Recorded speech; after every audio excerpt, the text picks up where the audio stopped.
Hi all അസ്സാം വലൈക്കും. ഇന്ന് നമുക്ക് വളരെ എളുപ്പത്തിൽ തയ്യാറാക്കി എടുക്കാൻ പറ്റുന്ന ഒരു ബീഫ് കറിയുടെ റെസിപ്പി നോക്കിയാലോ.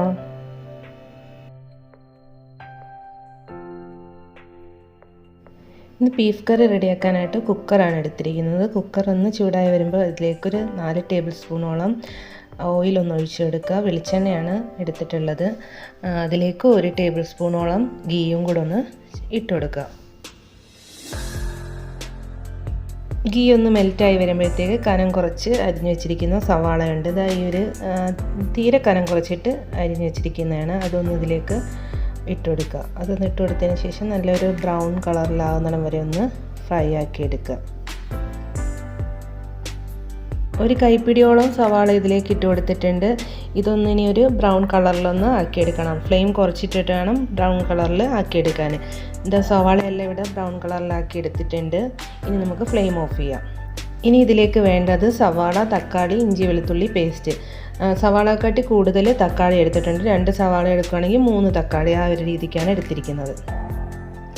ഇനി ഈ കുക്കർ ഒന്ന് കൗണ്ടർ ടോപ്പിലോട്ട് വെച്ച് കൊടുത്തതിന് ശേഷം ഇതിലേക്ക് ഇഞ്ചി വെളുത്തുള്ളി പേസ്റ്റ് ഒന്ന് ഇട്ട് കൊടുക്കുക.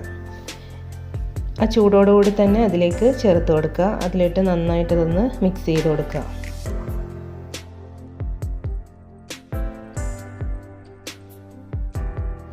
ഇഞ്ചി വെളുത്തുള്ളി ഇതെല്ലാം നല്ലോണം ഒന്ന് മിക്സ് ചെയ്തതിന് ശേഷം നമുക്ക് അരിഞ്ഞു വെച്ചിരിക്കുന്ന തക്കാളിയും സവാളയും ഒന്ന് ഇതിലേക്കൊന്ന് ചേർത്ത് കൊടുക്കാം.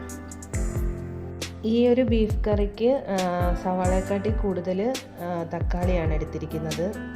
ഒരു മീഡിയം സൈസ് 3 തക്കാളിയോളം ഞാൻ ഇതിന് എടുത്തിട്ടുണ്ട്. 1.5 സവാളയോളം ഇതിൽ ചേർത്തിട്ടുള്ളൂ. ഇനി ഇതിലേക്ക് മസാലകളൊക്കെ ഒന്ന് ചേർത്ത് കൊടുക്കാം. 1 ടേബിൾ സ്പൂണോളം മുളക് പൊടി ചേർത്ത് കൊടുക്കുക. 2 ടേബിൾ സ്പൂണോളം മല്ലിപ്പൊടി,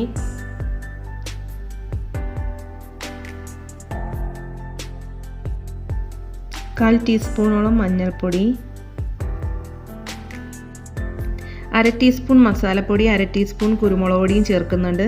എരിവിനനുസരിച്ച് കുരുമുളക് പൊടി വേണമെങ്കിൽ ഇനിയും ചേർക്കാവുന്നതാണ്.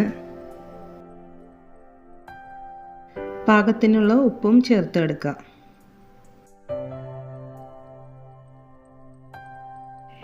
ഇനി ഈ കുക്കറിലേക്ക് നമ്മൾ കഴുകി വൃത്തിയാക്കി വെച്ചിരിക്കുന്ന ബീഫും കൂടെ ഒന്ന് ഇട്ട് കൊടുക്കാം.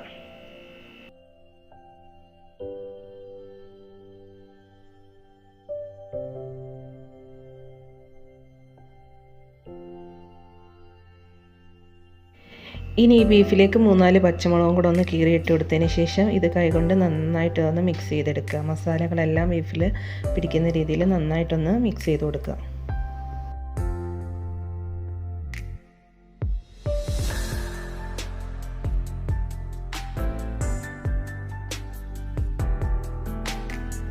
ബീഫിൽ മസാലയെല്ലാം നല്ല രീതിയിൽ മിക്സ് ചെയ്തെടുത്തിട്ടുണ്ട്. ഇനി ഇതിലേക്കൊരു 1/4 കപ്പ് വെള്ളവും കൂടി ഒന്ന് ചേർത്ത് കൊടുക്കുന്നുണ്ട്.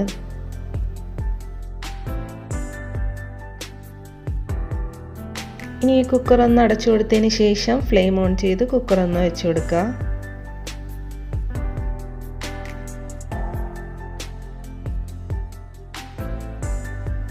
ഞാനിവിടെ ഒരു 8 വിസിലോളം അടുപ്പിച്ചിട്ടുണ്ട്. ഓരോരുത്തരുടെ കുക്കറിൻ്റെയും ബീഫിൻ്റെ അനുസരിച്ചിരിക്കും ഇതിൻ്റെ വേവ് അറിയാൻ. കുക്കറിൻ്റെ ആവിയെല്ലാം പോയതിന് ശേഷം ഞാൻ ഓപ്പൺ ചെയ്ത് നോക്കിയിട്ടുണ്ട്. നമ്മുടെ ബീഫ് എല്ലാം വെന്തിട്ടുണ്ട്. ഇനി ഇതിലേക്ക് കുറച്ച് മല്ലിയിലയും കൂടെ ഒന്ന് ചേർത്ത് കൊടുക്കുന്നുണ്ട്. 1 കൈപ്പിടിയോളം മല്ലിയില ഞാനിതിലേക്ക് ചേർത്ത് കൊടുക്കുന്നുണ്ട്.